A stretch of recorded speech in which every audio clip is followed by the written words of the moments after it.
AP రాజకీయాల్లో కల్తీ నెయ్యి కథ ఒక థ్రిల్లర్ సిరీస్ ని మించి అన్నట్టుగా ముందుకు సాగుతోంది. దాడులతో దద్దరిళ్లతో నిరసనలతో నిప్పులు కక్కుతూ ఒక వరుసలో ముందుకు సాగుతున్న ఈ వ్యవహారం పరామర్శలతో ఇప్పుడు పీక్స్ కి చేరుకుంది. అంబటి రాంబాబు కుటుంబాన్ని కలిసేందుకు జగన్ కదిలిన వేళ ఏపీ రాజకీయం మరొకసారి హీటెక్కింది. కూటమి ప్రభుత్వంపై ఆయన విమర్శలు, ప్రత్యర్థుల ప్రతి విమర్శలు వెరసి మరొకసారి సెగలు రాజుకున్నాయి.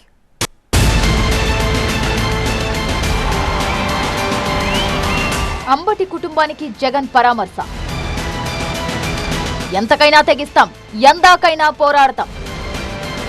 ఖబర్దార్, గుర్తుంచుకోండి, ప్రతీకారం తప్పదు, వడ్డీతో చెల్లిస్తాం. ఇది ఆగాల్సిందేనన్న వైసీపీ అధినేత. వైసీపీ అధినేత మాజీ సీఎం వైఎస్ జగన్మోహన్ రెడ్డి మరోసారి రోడ్డెక్కారు. చంద్రబాబుపై అనుచిత వ్యాఖ్యలు చేశారన్న ఆరోపణలతో ఇటీవల అరెస్టైన మాజీ మంత్రి అంబటి రాంబాబు కుటుంబాన్ని పరామర్శించిన ఆయన కూటమి ప్రభుత్వంపై తీవ్ర విమర్శలు చేశారు. అంబటి రాంబాబు, జోగి రమేష్, విడుదల రజనీలు చేసిన తప్పేంటని ప్రశ్నించారు. ఫ్లెక్సీ తీయమన్నందుకే వాళ్లు ఈ స్థాయిలో రచ్చ చేస్తే సూపర్ 6 అంటూ మోసం చేసినందుకు కూటమిపై తాము కూడా రాష్ట్రమంతా ఫ్లెక్సీలు పెట్టొచ్చా అని నిలదీశారు. రాష్ట్రంలో జంగిల్ రాజ్ నడుస్తోందని జగన్ విమర్శించారు. ఎందుకయ్యా రాంబాబును అరెస్ట్ చేస్తారు? చంద్రబాబు నాయుడు గారిని తిట్టాడట. చంద్రబాబు నాయుడు గారిని తిట్టినందుకు అరెస్ట్ చేస్తారట. మరి చంద్రబాబు నాయుడు గారు తిట్టినందుకు రాంబాబు అన్నను అరెస్ట్ చేసినప్పుడు మరి రాంబాబు అన్న ఇంటికి వచ్చి రాంబాబు అన్న కుటుంబ సభ్యులను హత్య చేయాలని ప్రయత్నం చేసి 5 కార్లు ధ్వంసం చేసి అద్దాలన్నీ పగలగొట్టి ఆఫీసుకు నిప్పంటించి చేసిన ఈ ఎమ్మెల్యే గారి భర్త సమక్షంలో ఇక్కడే జరిగితే వాళ్ళ మీద ఏం యాక్షన్ తీసుకున్నారు? స్టేషన్ బెయిల్ ఇచ్చి పంపించినారు. వైసీపీ నాయకులపై దాడులు ఆగాల్సిందేనన్న జగన్ ఇలాగే కొనసాగితే రాష్ట్ర వ్యాప్తంగా బంద్ నిర్వహిస్తామని హెచ్చరించారు. అధికారంలోకి వచ్చాక ప్రతీకారం ఇంతకంత పవర్ఫుల్ గా ఉంటుందని స్పష్టం చేశారు జగన్. ప్రస్తుతం ప్రతిపక్షంలో ఉన్న పోరాటం ఆపుబోమన్న వైసీపీ అధినేత ఈ అంశాన్ని ఢిల్లీ స్థాయికి తీసుకువెళ్తామన్నారు జగన్. ఇలాంటి ఘటనలు జరిగితే రేపొద్దున రాష్ట్ర వ్యాప్తంగా కూడా బంద్ పిలుపులు కూడా ఇచ్చే కార్యక్రమాన్ని కూడా వెనకడుగు వేయము, ఇంకా అడుగులు వేగంగా కూడా పడతాయి. ఇలాంటివి కన్నా ఆగకపోతే మాత్రం చంద్రబాబు నాయుడు గారిని గట్టిగా వార్నింగ్ ఇస్తూ చెప్తా ఉన్నాము. ఇష్యూస్ పెద్ద అవుతాయి. ఢిల్లీ లెవెల్లో కూడా ఎన్హెచ్ఆర్సీకి కూడా రిపోర్ట్ కూడా కంప్లైంట్ కూడా ఇచ్చే కార్యక్రమం చేస్తా ఉన్నాము. కోర్టుల తలుపులు తడతాము. సుప్రీంకోర్టులలో కూడా జరుగుతూ ఉన్న అన్యాయం గురించి కూడా చెప్పే కార్యక్రమం చేస్తాము. అన్ని రకాలుగా పోరాటాలు జరుగుతూనే ఉంటాయి. తిరుమల నెయ్యిపై కుట్రపూరితంగా తప్పుడు ప్రచారం చేశారన్న జగన్ ఉద్దేశపూర్వకంగా శ్రీవారి ప్రతిష్టను దెబ్బతీశారని ఆవేదన వ్యక్తం చేశారు. దేవుడంటే భయం, భక్తి లేకుండా రాజకీయాలకు వాడుకున్నారని మండిపడ్డారు. ఈ అబద్దాలపై ప్రశ్నించినందుకే అంబటిపై దాడి చేశారని, పోలీసుల సమక్షంలోనే ఇదంతా జరిగిందని ఆగ్రహం వ్యక్తం చేశారు.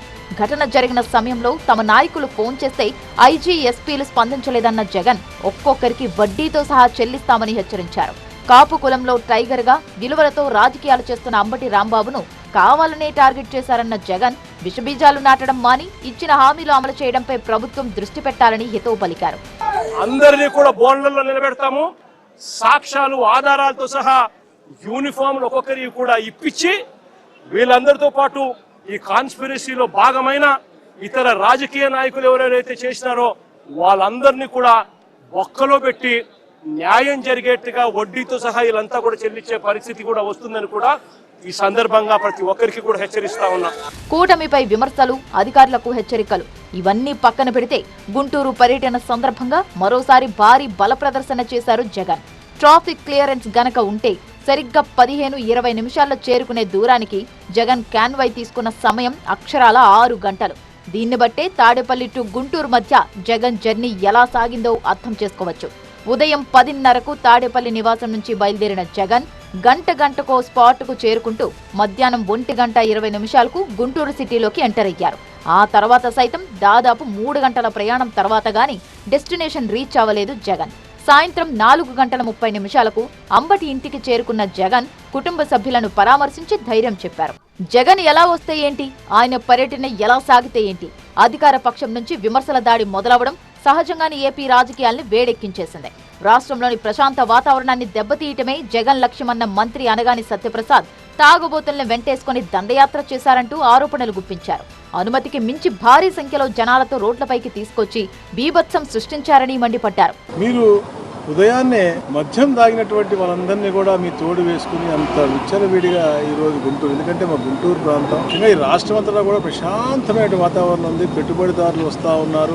సుపరిపాలన వైపు చూస్తూ ఉంటే అది డిస్టర్బ్ చేసే విధంగా ఈరోజు ఈ యొక్క దండయాత్రలాగా మీరు వెళ్ళటం నిజంగా బాధాకరం. ఎక్కడైతే కులాల మధ్య చిచ్చు పెట్టగలమో, మతాల మధ్య చిచ్చు పెట్టగలమో అక్కడ మాత్రమే ఈ యొక్క జగన్మోహన్ రెడ్డి ప్రత్యక్షమవుతారు. మొత్తానికి అంబటి ఎపిసోడ్తో అగ్గిరాజుకున్న ఏపీ రాజకీయం జగన్ గుంటూరు పర్యటనతో మరో స్టేజ్కు చేరుకోవడం ఖాయంగా కనిపిస్తోంది. మరి తర్వాత పరిణామాలు ఎలా ఉంటాయో, ఈ వ్యవహారం ఏ మలుపు తీసుకుంటుందో చూడాలి.